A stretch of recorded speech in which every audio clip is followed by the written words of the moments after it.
Hi అండి అందరికీ. So ఇవాళ మనము ఒక 5 PySpark ఇంటర్వ్యూ క్వశ్చన్స్ ఎలాగా క్వశ్చన్స్ అడుగుతారు వీటి మీద అనేది మనం తెలుసుకుందాం. First collect, select.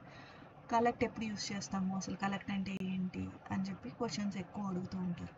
So collect అంటే జస్ట్ మనము డేటా అరే ఫార్మాట్లో ఉన్నది, అక్కడి నుంచి మనం డేటా ఫ్రేమ్ నుంచి డేటా అరే ఫార్మాట్లో పెట్టుకొని అక్కడి నుంచి రిట్రైవ్ చేస్తాం డేటా అనేది.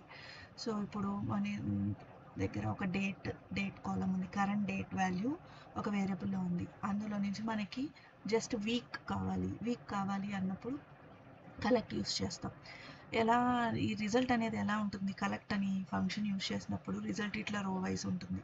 కాలము వాల్యూ, ఇప్పుడు డేట్ ఉంది కదా, డేట్, వీక్, మంత్ వస్తుంది. మనకి వీక్ కావాలి, వీక్ అనేది ఫస్ట్ రోలో సెకండ్ ఎలిమెంట్. అలాంటప్పుడు మనం స్క్వేర్ బ్రాకెట్లో కలెక్ట్ ఫంక్షన్ ఇచ్చినాక స్క్వేర్ బ్రాకెట్లో 1 అని ఇవ్వాలి. 0th రో సెకండ్ కాలం కాబట్టి 01 అని ఇస్తే వీక్ అనేది డేట్ నుంచి వస్తుంది. సో అలాంటప్పుడు మనం కలెక్ట్ ఫంక్షన్ యూస్ చేస్తాం. స్మాలర్ డేటా సెట్స్కి యూస్ చేయాలి ఇది. లార్జర్ డేటా సెట్స్ యూస్ చేసినప్పుడు ఆర్డర్ సరిగ్గా ఉండదు. సో సెలెక్ట్ అనేది ఇప్పుడు డేటా ఫ్రేమ్లో చాలా కాలమ్స్ ఉంటాయి, స్పెసిఫైడ్ కాలమ్స్ కావాలన్నప్పుడు సెలెక్ట్ యూస్ చేస్తాం. ఇప్పుడు coming to RDD and data frame. ఆర్డిడిలో ఏమవుతుంది, ఇది low level data sets. So unstructure డేటాకి వాటికి ఆర్డిడి యూస్ చేస్తాం. డేటా ఫ్రేమ్ అనేది స్ట్రక్చర్ డేటాకి semi structure, JSON, CSV file, parquet వీటిలన్నిటికీ డేటా ఫ్రేమ్ యూస్ చేస్తాం. మనం ఎందుకు ఆర్డిడి యూస్ చేయాలి, డేటా ఫ్రేమ్లోనే అన్ని ఫెసిలిటీస్ ఉన్నాయి కదా, పర్ఫార్మెన్స్ వైజ్ అంతా బెటర్ కదా, కానీ ఆర్డిడి ఎందుకు యూస్ చేయాలి అన్నప్పుడు మ్యాప్ పార్టీషన్స్ అనే ఫంక్షన్ మనము డేటా ఫ్రేమ్లో యూస్ చేయలేం. దానికోసం ఆర్డిడికి వెళ్తాం. సో ఇప్పుడు డేటా సెట్ అనేది కొత్తది వచ్చింది, ఆ డేటా సెట్లో RDD features, data frame features both ఉంటాయి కాబట్టి డేటా సెట్కి ఇప్పుడు ఫ్యూచర్ డేటా సెట్లో అవుతుంది. సో ఇది మెయిన్ డిఫరెన్స్ ఆర్డిడికి డేటా ఫ్రేమ్కి. సో నెక్స్ట్ డిస్టింక్ట్ డ్రాప్ డూప్లికేట్స్కి డిఫరెన్స్ ఏంటి అని అడుగుతారు. అందరు ఏంటి రెండు అలాగే చేస్తుంది. సో రెండు సేమ్గానే చేస్తుంది. డిస్టింక్ట్ రోస్ ఇస్తుంది, డ్రాప్ డూప్లికేట్స్లో 2 రోస్ ఉంటే ఒక రో తీసేసి ఒక రోనే వస్తుంది. ఇది కూడా డిస్టింక్ట్ రోనే రిజల్ట్ ఇస్తుంది. కానీ మేజర్ డిఫరెన్స్ ఏంటి అంటే ఇప్పుడు స్పెసిఫైడ్ కాలంలో మనము డిలీట్ చేయాలి అన్నప్పుడు డిస్టింక్ట్ అనేది యూస్ కాదు, డ్రాప్ డూప్లికేట్సే మనం యూస్ చేయాలి. Employee ID, department ID, employee name ఉంది. ఎంప్లాయీ ఐడితోనే మనం డూప్లికేట్స్ డిలీట్ చేయాలి. అలాంటప్పుడు డిస్టింక్ట్ యూస్ చేయలేము.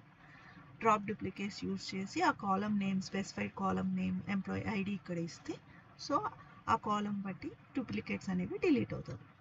సో అది main difference. So next union versus union by name. ఇప్పుడు సేమ్ కాలం నేమ్స్ ఉన్నాయి, ఒక 2 టేబుల్స్ ఉన్నాయి, 2 టేబుల్స్లో సేమ్ కాలం నేమ్స్ సేమే, కౌంట్ సేమే, 3 కాలమ్స్ ఉన్నాయి ఫస్ట్ టేబుల్, సెకండ్ టేబుల్లో 3 కాలమ్స్, అప్పుడు యూనియన్కి వెళ్ళాలి. అలా కాకుండా ఫస్ట్ టేబుల్లో 2 కాలమ్సే ఉన్నాయి, సెకండ్ టేబుల్లో 3 కాలమ్స్ ఉన్నాయి, అలాంటప్పుడు మనము మర్జ్ చేయొచ్చు టేబుల్స్ని. అప్పుడు యూనియన్ బై నేమ్ అని చెప్పి యూజ్ చేయాలి. ఇప్పుడు ఎందులో అయితే ఎక్కువ కాలమ్స్ ఉంటాయో ఆ కాలమ్స్ రిజల్ట్లో వస్తుంది. ఏ టేబుల్లో అయితే డేటా లేదో ఆ కాలంకి నల్ వాల్యూస్ అనేది వస్తుంది. సో అలాంటప్పుడు ఆర్డర్ సేమ్గా లేనప్పుడు, కాలం కౌంట్ అనేది సేమ్గా లేనప్పుడు, అలాంటప్పుడు యూనియన్ బై నేమ్ మనం యూజ్ చేసి మర్జ్ చేయొచ్చు టేబుల్స్ని. So next null and blank values. Null ఇప్పుడు మనకి అడుగుతూ ఉంటారు ఇంటర్వ్యూ క్వశ్చన్స్లో, ఈ ఒక ఫైల్లో మనకి ఒక కాలంలో మనం నల్ వాల్యూస్ ఫైండ్ చేయాలి, ఎలా చేయాలి అని ఈస్ నల్ ఫంక్షన్ యూజ్ చేస్తే వచ్చేస్తుంది. కానీ ఇక్కడ ఇంకో క్వశ్చన్ కూడా అడుగుతుంది. ఇప్పుడు మనము మోకప్ క్వశ్చన్ కాకపోయినా మీకు రియల్ టైమ్ సినారియోస్లో మోకప్ చేయాలి, డేటా నల్ వాల్యూస్ ఉండాలి. సో అట్లా మోకప్ చేయాలి అన్నప్పుడు జస్ట్ నల్ అని ఇచ్చేసేస్తే PySpark అది నల్గా ట్రీట్ అవ్వదు, అది కూడా ఒక స్ట్రింగ్ లాగా ట్రీట్ చేస్తుంది.